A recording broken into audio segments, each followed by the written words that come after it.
রাজশাহী বিশ্ববিদ্যালয় শিক্ষক শহীদ ডক্টর শামসুজ্জোহার স্মরণে ১৩ ফেব্রুয়ারি ২০২৫ রোজ বুধবার রাজশাহী বিশ্ববিদ্যালয়ের জোহা চত্বরে এক গণবিবৃতির আহ্বান ও গণস্বাক্ষর কর্মসূচি অনুষ্ঠিত হয়েছে।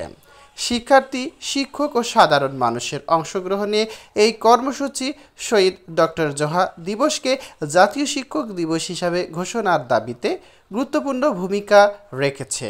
শিক্ষকদের আত্মত্যাগ ও শ্রদ্ধার প্রতীক ডক্টর জোহা। উদ্বোধনী বক্তব্যে বিশ্ববিদ্যালয়ের উপাচার্য বলেন, ডক্টর জোহা শুধু একজন শিক্ষক নন, তিনি মুক্তির সংগ্রামে আত্মত্যাগের অনন্য দৃষ্টান্ত। শিক্ষার্থীদের জন্য জীবন উৎসর্গের এ নজির আমাদের শিক্ষা ও মূল্যবোধকে অনুপ্রাণিত করে। তার সম্মানে জাতীয় শিক্ষক দিবস ঘোষণা হলে তা হবে সকল শিক্ষকদের প্রতি রাষ্ট্রীয় সম্মান প্রদর্শনের অন্যতম উপায়।